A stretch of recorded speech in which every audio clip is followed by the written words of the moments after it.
Alright, I couldn't resist coming a little bit further. And it's started to mist a little bit of rain, and it's a little windier.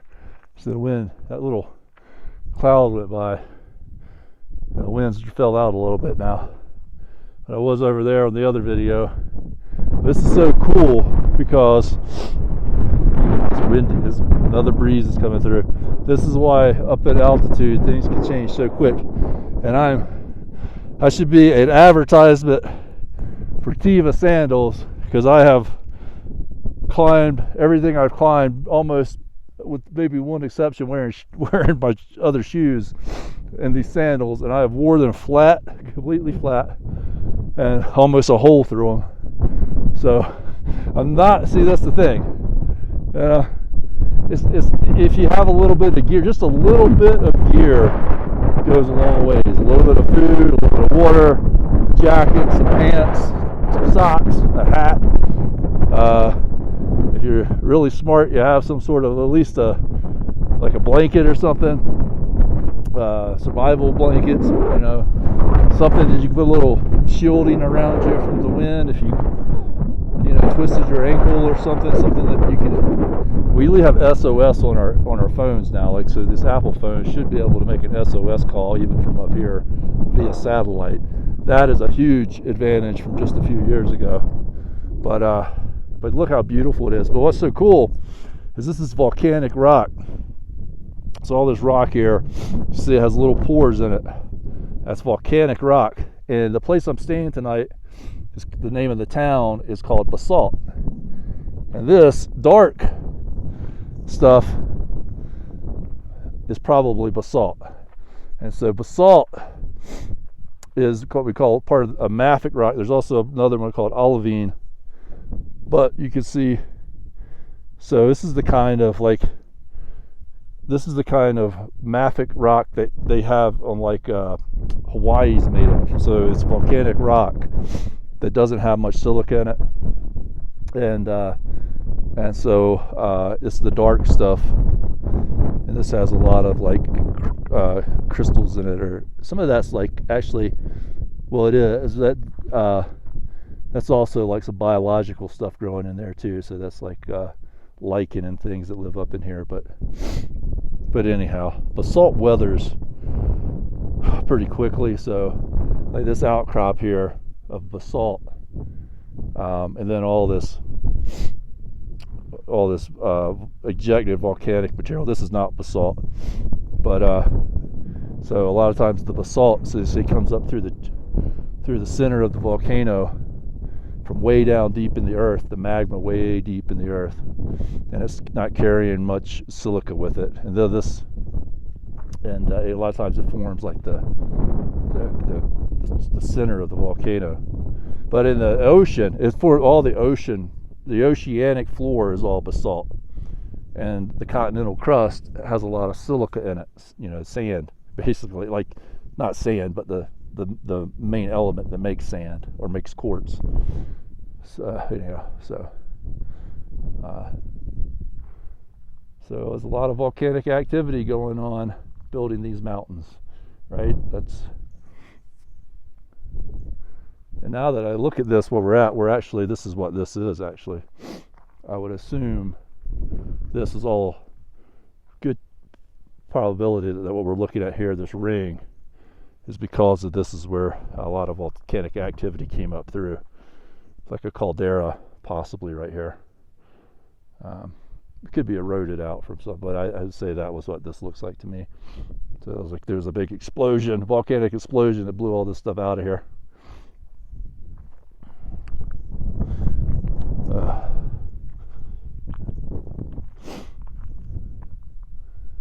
Oh, that's beautiful. Look at that.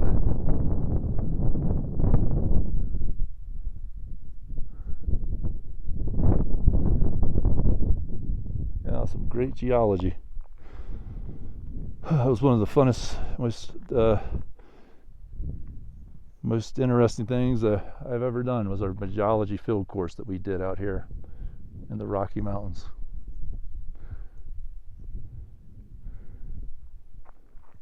A bunch of great people too. Make really good friends when you do stuff like that with people.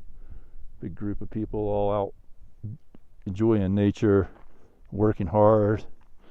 It was a hard work too. They kept us very, very busy with that field course. It was not an easy course at all. It was a lot of work, a lot of very enjoyable work with a lot of good people, learning a lot of things.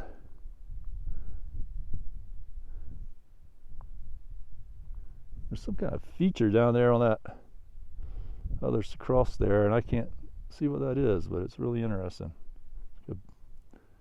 Can't tell if it's something up on the surface that looks dark, or if it's more like a pit going down into the, if it's vegetation or just the way the light's shining like a rock, or if it's actually like a hole. It's probably just some vegetation or something.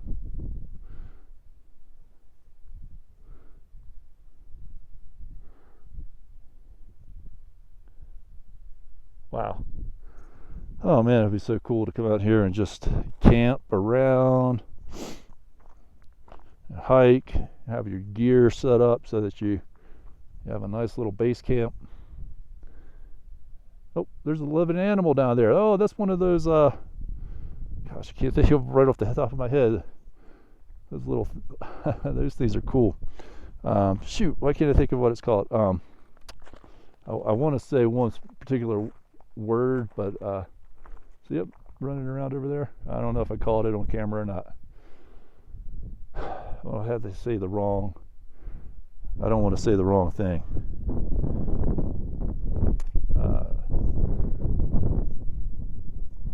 Anyhow, I think I know what it's called, but it's slipping my mind, and I don't want to say the wrong thing.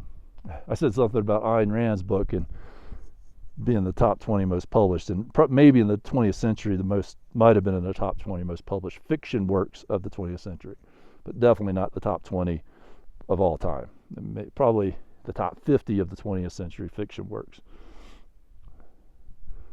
You know, it's not that everybody makes mistakes all the time. Don't worry too much about that, but it is nice when you can correct yourself. And sometimes it's just good just to try to avoid saying something if you're not really sure what it is that you're. I mean, the name of that animal will come to me, but you can look it up too. There's not too many little creatures that live up here. There's only, if you just look up, Google what little animal lives at 13,000 feet in the Rocky Mountains, it'll probably won't be too many. Won't be too many options. All right, long video, but I'm just really enamored. So I got to walk all the way back over there. Past, you see the road coming up, right basically where that kind of big curve is. Yeah, I can walk all the way back. So, all right. It was an easy trail. Just as long as you're adjusted to the altitude.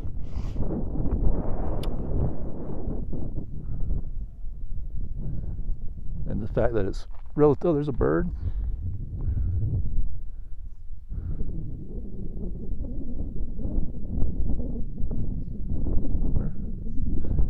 Yeah, weather was really good for today. It's